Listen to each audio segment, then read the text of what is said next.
100 on the gas, drunken on the gas. Never felt this vibe in a while. Never used this vibe in a while. Slow it down on a 45-mile turn. I know you drunk, but you gon' learn today when I put it in your face. Hit the brakes, cause I wanna be your distraction. Lights and the cameras ready for action. You don't wanna get too much attached to me. You don't wanna get too much attached to me. Slow down, cause you going too fast. I know I can handle it, but is you gon' last? Oh, lay down and relax. On the gas, on the gas, on the gas, on the gas, on the gas. Slow down, cause you. Do you have a small business and would like to sponsor Navigate Denied? Make sure to send us an email at navigatedeniedpodcast@gmail.com and we'll get back to you. We have different tiers starting at $50. It's either product placement or you can have your featured logo in the episode. So make sure to send us an email at navigatedeniedpodcast@gmail.com.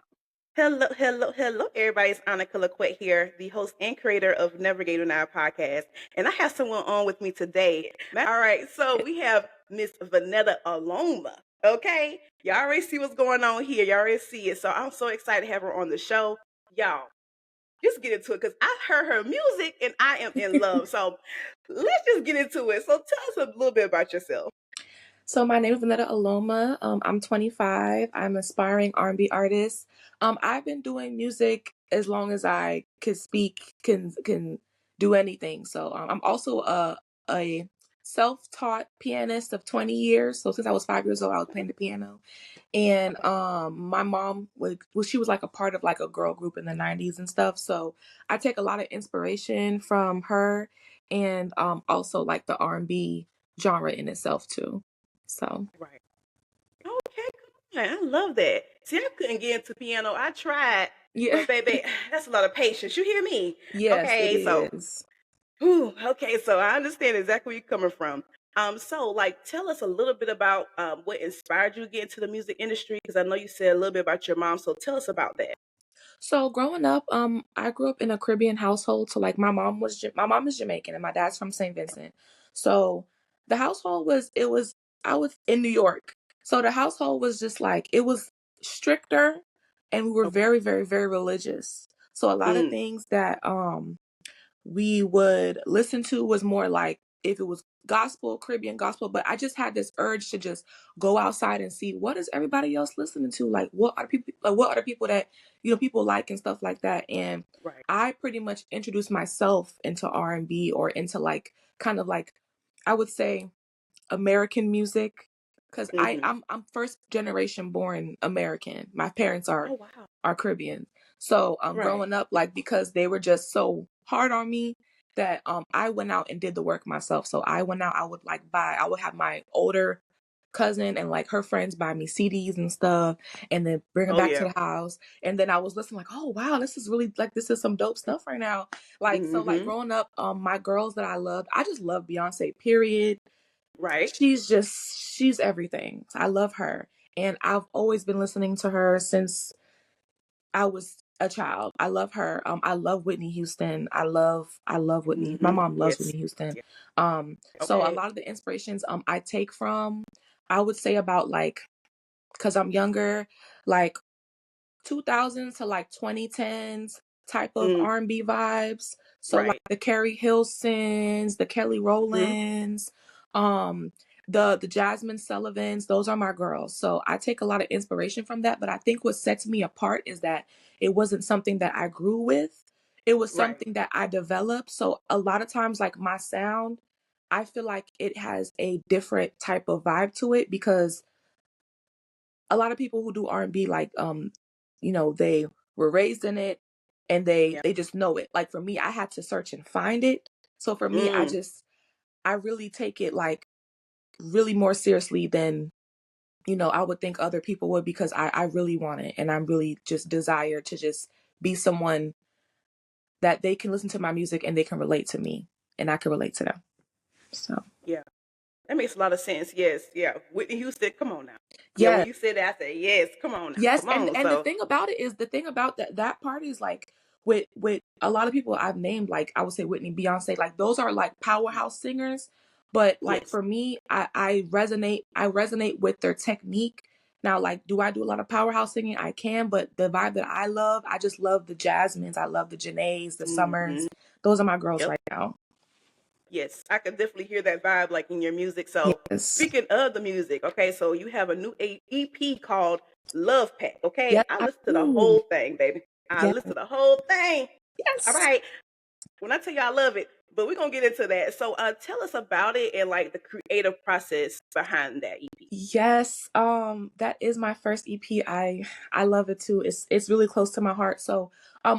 it took about 2 years in the making. I was also active duty military, and Yep. I used to live overseas in Germany. So I had the opportunity to work with like other types of artists. Like shout out to my engineer artillery and Zay. They're on it too. But my engineer, he lives in Germany, and I've been working with him for like about a year or so before the EP was even out. And I had a lot of music and I had a message. I was like, I want the message of the EP to kind of be like a girl trying to figure it out basically, because like like when you love somebody and you care for them, but you know that sometimes they're not that person for you or they're just no good, but something keeps you drawing towards it. Like every song on the Hmm. EP has a story, so like even in the intro it's just kind of just telling how you feel. It's giving you like that narrative, like you want me to do all these things for you, but you don't do the same thing for me. There's no reciprocity. And then the Come on. more you get into the EP, you get into the yearning, the life is like it's so overdue, like your love is so overdue, like we should have been worked it out. And then you get to the drifting, like now we're just drifting away. And then you Right. get to the point where like in on my fourth track, when I just talk about like I'm just here for a good time, not a long time, because after all those yearning and begging and pleading with my Hmm. partner or whatever it is, now I'm Right. just like, you know what, we it's done. And then the last song on the gas, it's like, all right, like I'm over it, Hmm. light a blunt, let's just go ahead and just get this over with. So I Right. do think it's a good, I think it, for me, it really, I wanted to show my range. I wanted to Yes. show that any kind of genre of R&B that people can do, I can do, and that was my point. So even in the two beginning songs, I wanted to hit that soulful, like I said, the Summer, the Janae, even like a little bit of Hmm. Jasmine. Like I wanted to hit that, and then like with the drifting, I wanted to hit that kind of like mosaic soul, kind of like the Yep. you know, what's my girl name? Dang, I can't figure out right now. But a lot of those soulful girls, Hmm. Sabrina, Claudio and things like that, or Yes. yeah, I wanted to hit that. And then we get to anesthesia. I wanted to get into my PNB or my sorry, party next door. I wanted to get into that kind of party next door, that type of vibe, the Mariah the Scientist type of vibe. And then for gas, I Hmm. wanted to just full go into like the Tiana Taylor, Seven Streeter, Yep. dance type of music. So I think it shows a good um expose of all the things I can do, and there's more because there's more coming. So Come on now. All right, yes. more coming. Period. Oh See y'all. Get into it because she's like literally covering like different genres of music, even yes, though it's R&B. Like I heard like everybody that you said, like the Walkers, like Taylor, like all these people like that's like doing really good right now in the music industry. Like I heard all of that throughout the whole EP. So I was like, come on now, Yeah, yes. so yeah, I love that. That's really smart. So it makes sense. Very soulful. So I'm gonna get into this next question because this one is on your EP and it's called Overdue. All Yeah. right. So a verse that stood out to me was see me for who no no it says see me for me. Okay. See me for me. I was like, hold on. I gotta answer this question. So what does it mean for someone to see you for genuinely who you are and beyond the expectations and the assumptions? um I feel like when the lights turn off, when you are just in your own space, in your own presence, when all the hassles of the day, it concludes, do you still love me for me? do you still love me, for who I am versus whatever I can give you, whatever you feel like I'm going to receive in the future, whatever Mhm. God's plan is for me? Would you still love me if I wasn't anointed in that way? Or are you just loving me to, to see what's the next best thing, what's happening with me? Or are you genuinely there, for me? Because I've been Mhm. in situations where there's people, I've been around, if it's platonic or if it's in a relationship way, and I have to come to the conclusion that you might not you might not love me for me. You might love me for my anointing. You might love me for Mhm. my for what God has blessed me with, or you might love me for my connections. But do Right. you, at the end of the day, when we're by ourselves, when we're in the room, when the lights are off, do you still look at Vinetta? Do you still love Vinetta? Are you just loving Mhm. Vinetta Aloma, the artist? Are you loving Vinetta, you know, the college girly? Who are you Right. loving? Are you waiting for something, or are you there for me genuinely? In my ups and downs, my ugly days, my good Mhm. days, because all the time, like for us women, like we go through lots of emotions, and Yes. it's hard for people, to sometimes grasp that. Like sometimes we do have our bad days. We can't always be woman king all the time. We can't always, just be so strong all the time. Sometimes we might Right. need you to lean on. So are you even strong enough for me to even come to you? Do Mm. you love me for me? Hallelujah. Mhm. Ooh, girl, I'm Come on, sorry. I felt that in my I spirit. I said, "Hold on now, hold yes, yes, on." God. Them I love shoulders you. got to bounce it. I said, Yeah, I "Okay, love you some God. So okay, like, me too, girl." yeah, so like with Yes. that with that song, it was definitely more about like the love that I deserve has been overdue. The love that I know that it's for me and only for me, it's been overdue. And I do ask the question, do you really love me? Because if you did, a lot of things would be different. Mhm. You right. Come on now. Yes. I agree with that. Yeah. I live the same thing. Yeah. Okay. Because people see me and they be like, "Oh, do you love Annika as just me, or do you like me because of the things I do for a living?" Yeah. So, girl, yeah, I understand. Yeah. Okay. Sure. So, the next question is like, as an independent artist, what are some of your biggest challenges and struggles that you face in the music industry, and how did you overcome it? The biggest challenges I would say I face is working with people who are attracted to you and they don't take you Mm, seriously. I've had come on. some like I said, my I love my engineer, shout out to Artillery. He's been the person that's been guiding me throughout this whole process. Him and also my aunt. I've never told you, but my aunt Spice, the artist from Atlanta. Yeah. Yeah, that's my mom's like god sister. So in Jamaica, Oh wow, sometimes that's like, beautiful. people take people in. So her and Hmm. her Yes. sister. So I would talk to her, and sometimes she would just tell me, "Hey, like this situation, you need to get away from that." Because I've worked with men. Hmm. Like I've had situations where people will call me or email me, ask me for, features and or collaborations. I go to the Right. studio, and it's just more like, oh well, like kind of like where you're trying to figure me out, like to date me or something. And Hmm.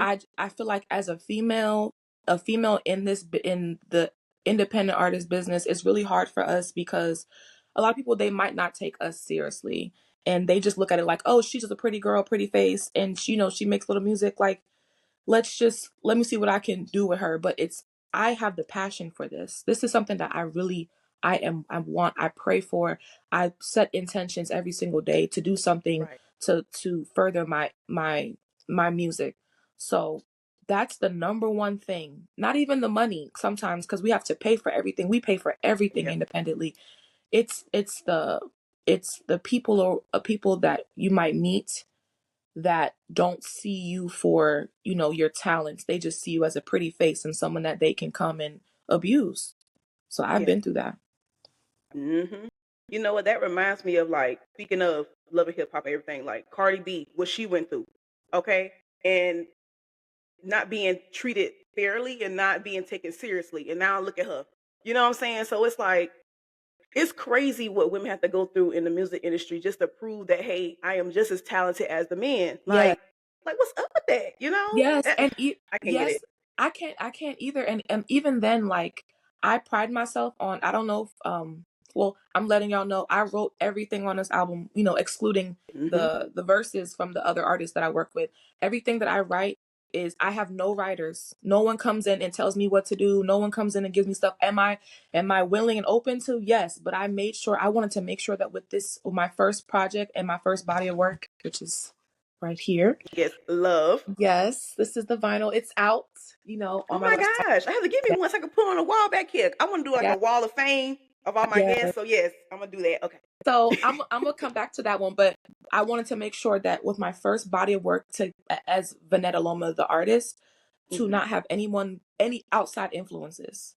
I want Right. everything to be mine and be me. So yes, that's all. Come on now. She don't have no ghostwriters, y'all. Y'all heard her. She said it first. She don't have no ghostwriters, okay? Period. So I love that. Like that's very authentic and just truly you, because that's your music, Yeah, literally. Like you wrote it yourself. So I literally. love that. Yes, literally.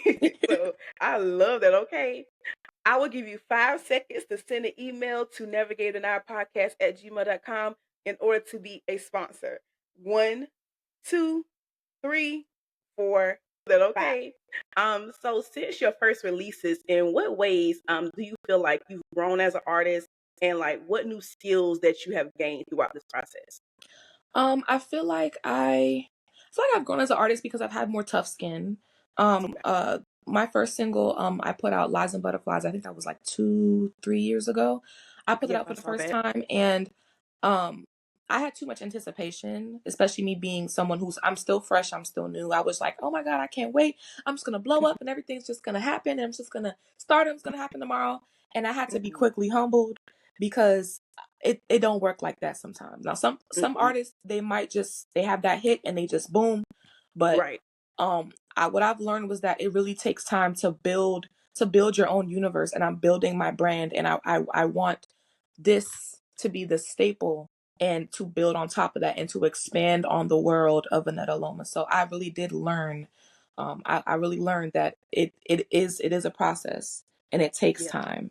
And what's the other question? I'm sorry.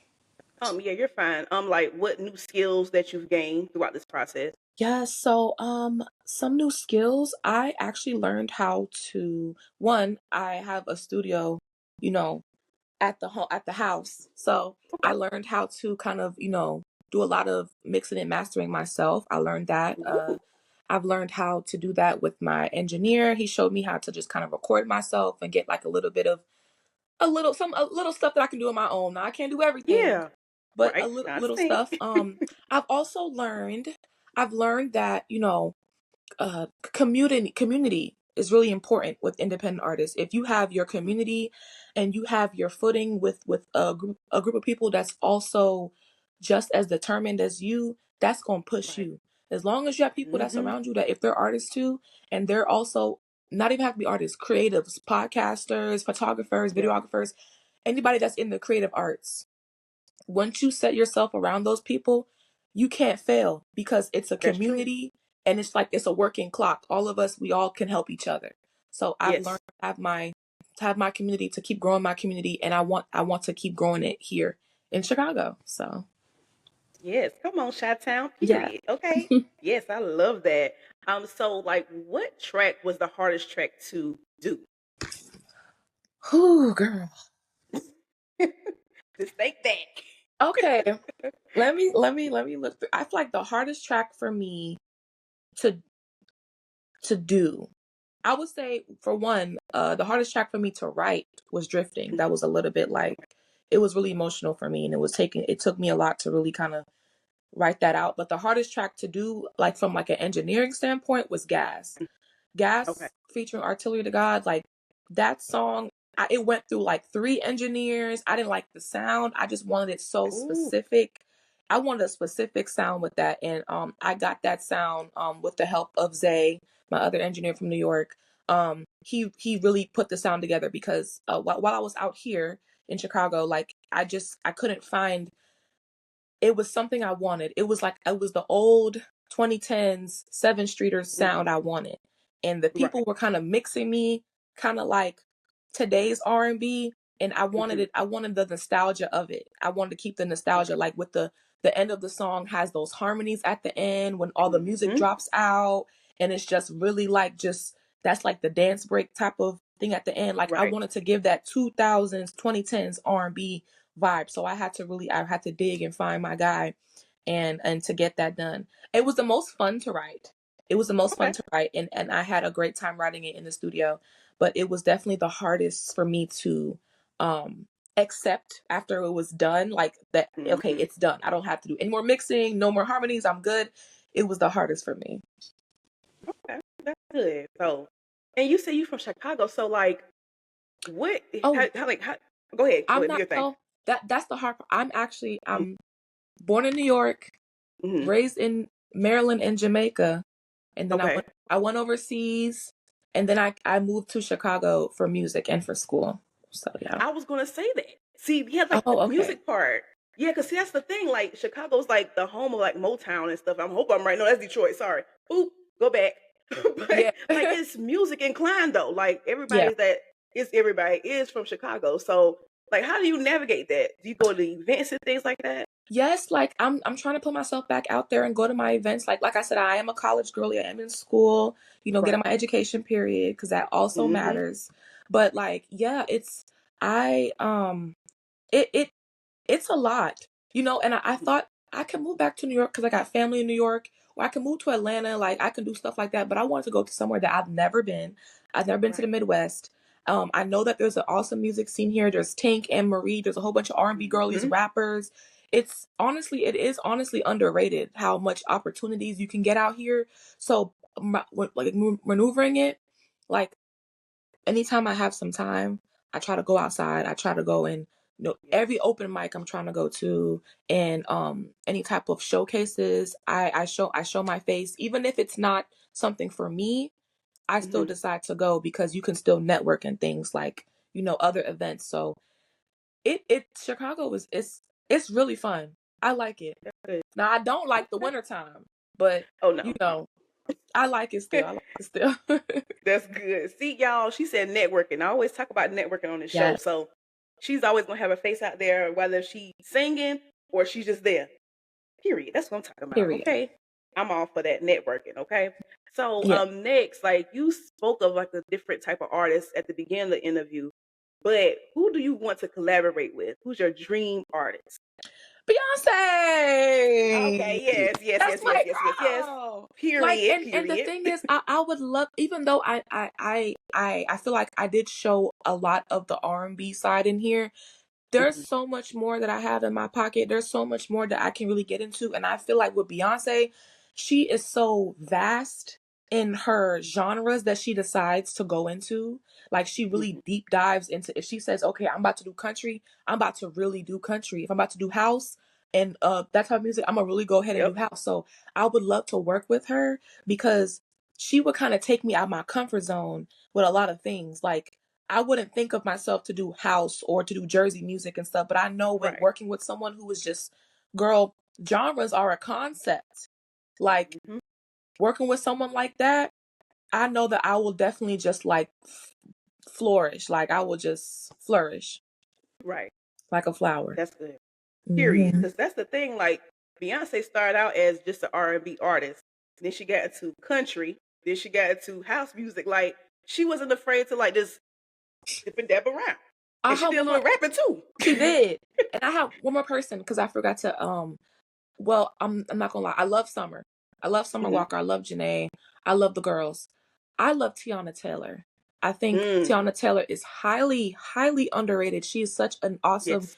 creative. Like her last album that she put out really spoke to me, and I love how she added like narration and it became like an actual story and a visual.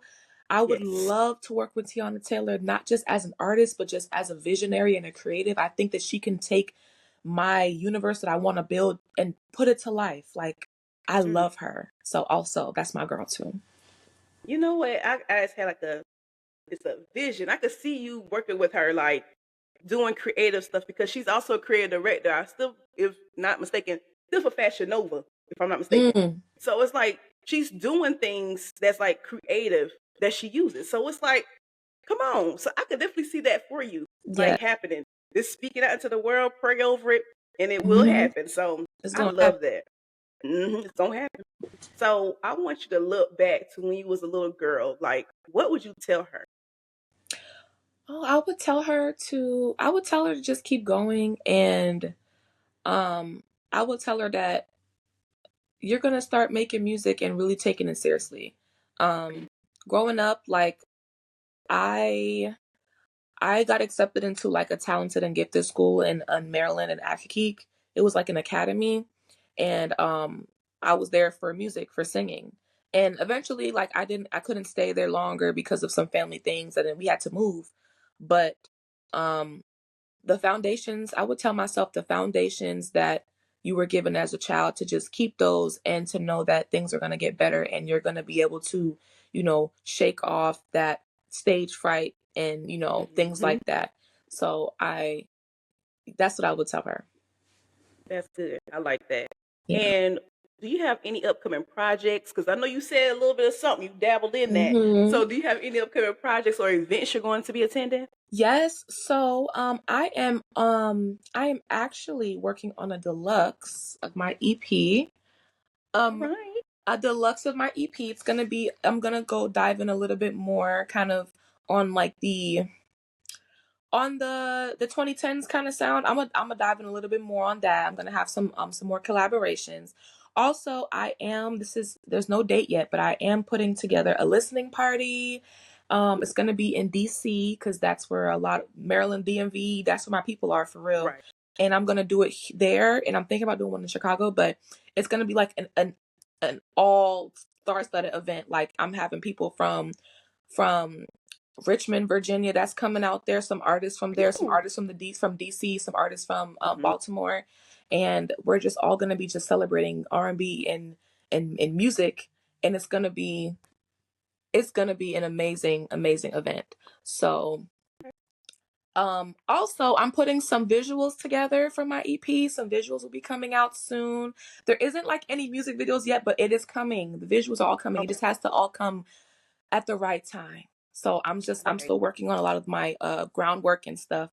But you should be definitely hearing back from me with another deluxe version of this. New cover, new vibe, new everything. So I'm excited about Okay. that. That should be coming in 2026. So I give myself some time, but it's Right. definitely gonna be out. Come on now. Look at Yes. you. Yes. Okay. Hmm. And lastly, give yourself a shout out. Tell people where they can follow you, where they can support So, it's your girl Vinetta Aloma. Y'all could go ahead and follow me on all platforms at Vinetta, Vinetta Aloma, Aloma. And I'm just that girl, and you're that girl with me. We can be those girls together. And you. Yeah. just watch out. Follow me on TikTok and my Instagram and my Twitter. I also have a Facebook. I also do events. I sing at people's weddings and things like that. If you ever need an R&B singer to give you that vibe, I am here. I'm here for you guys. I appreciate all the people, all my supporters who've been here for me, who've listened to my music, who stream my music, anything that y'all have done to just push me forward. I'm always eternally grateful. And thank you guys, and I love y'all so much. Yes. And I want to thank you so much for coming on Navigator and our podcast today. Thank you. You're welcome. And remember, yes, life was delayed, but it never gave denied. I'm your host, Annika Laquette, and you just listened to Navigator 9 podcast with Vinetta Aloma. Bye. Woo! Get it, period. Wait, where are you going? I know you're not going to deny us a subscription. Click here to subscribe and click here to watch more because we love to see you. So keep coming back, right? Period.